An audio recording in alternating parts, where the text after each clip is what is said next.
कहीं आप या आपके घर की स्त्रियां भी तो 8 बजे के बाद नहीं नहाती? अगर हाँ, तो ये वीडियो आपको जरूर देखना चाहिए, क्योंकि आज हम बताने वाले हैं कि जो औरतें 8 बजे के बाद नहाती हैं, वो अपने परिवार के लिए कैसे दरिद्रता को खुद न्योता देती हैं। तो दोस्तों, हमारे शास्त्रों में स्नान करने को सदाचार बताया गया है। आप चाहें तो मनुस्मृति पुराण उठाकर या विष्णु पुराण उठाकर या फिर गरुड़ पुराण उठाकर सभी में देख सकते हैं। सभी में 5 तरह के स्नान बताए गए हैं, जिसमें सबसे पहले ब्रह्म स्नान होता है, दूसरा होता है देव स्नान, तीसरा होता है ऋषि स्नान और चौथा होता है मनुष्य स्नान और पांचवा होता है सबसे बेकार स्नान यानी कि राक्षस स्नान। ब्रह्म मुहूर्त भोर में 3 बजे से 5 बजे तक माना जाता है। इस समय ब्रह्मांड की सारी शक्तियां सकारात्मक ऊर्जा को पूरे ब्रह्मांड में बिखेरे रहती हैं। साथ ही वातावरण में सुगंधित एक हमारी स्मेल फैली होती है। इस समय स्नान करने से इष्ट देव की कृपा मिलती है और जीवन में कभी भी दुखों का सामना नहीं करना पड़ता।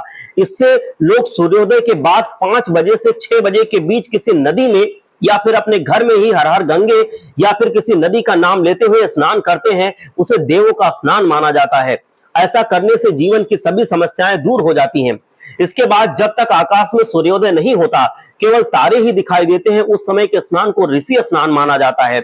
और जो लोग सुबह 6 बजे से 8 बजे के बीच में स्नान करते हैं, उसे मानव स्नान माना जाता है।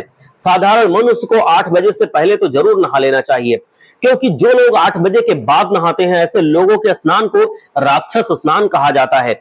और अगर घर की स्त्रियां 8 बजे के बाद नहाती हैं, तो वो अपने घर में खुद दरिद्रता को न्योता देती हैं। जिस घर की औरतें 8 बजे के बाद नहाती हैं, उस घर में माता लक्ष्मी भूलकर भी प्रवेश नहीं करती, क्योंकि घर की स्त्रियों को रसोई घर में सुबह से ही रहना होता है। तो जो औरत बिना नहाए रसोई घर में प्रवेश करती है, उसके पकाए हुए अन्न को जो ग्रहण करता है, उसके अंदर काम, क्रोध, मद और लोभ जैसे दुर्गुण आ जाते हैं। और शिव महापुराण में कहा गया है कि अगर पति के घर के बाहर जाने के बाद स्त्रियां सर धोकर नहाती हैं, तो वो अपने पति की उम्र को तिल तिल करके कम कर रही होती हैं।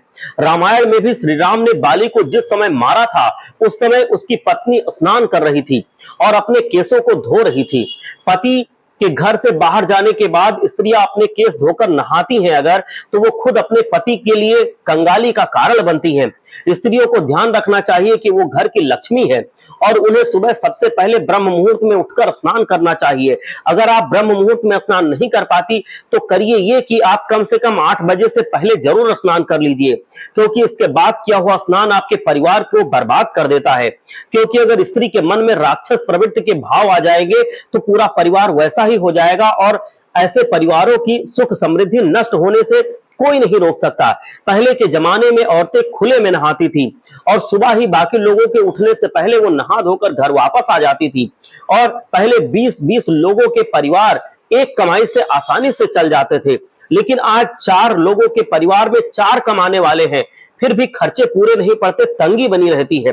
क्योंकि पहले के जमाने के लोग स्त्रियों को लक्ष्मी मानते थे और वो सुबह ही साफ सुथरे कपड़े पहनकर रसोई घर में प्रवेश करती थी, तो घर में सकारात्मक ऊर्जा का माहौल रहता था, खूब बरकत होती थी। ऐसे में माता लक्ष्मी उनके घर और परिवार पर अपनी कृपा बरसाती थी। लेकिन आज की स्त्रियां सुबह ही 8 बजे के बाद ही सोकर उठती हैं, तो ऐसे में घर में माता लक्ष्मी कैसे प्रवेश करेंगी और प्रवेश करेंगी तो वो टिकेंगी क्यों? तो शिव महापुराण कहता है कि घर की स्त्रियों को सुबह 8 बजे के पहले स्नान कर लेना चाहिए। ऐसा करने से उनके पति की उम्र बढ़ती है और वो अपने घर में बचत बरकत दोनों को अपना लेती हैं। तो दोस्तों, उम्मीद करते हैं कि आपको आज की ये वीडियो पसंद आई होगी और समझ में आ गया होगा कि स्त्रियों को जल्दी क्यों नहाना चाहिए।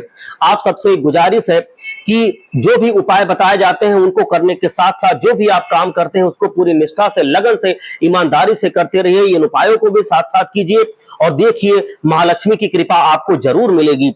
जय लक्ष्मी माता, हर हर महादेव।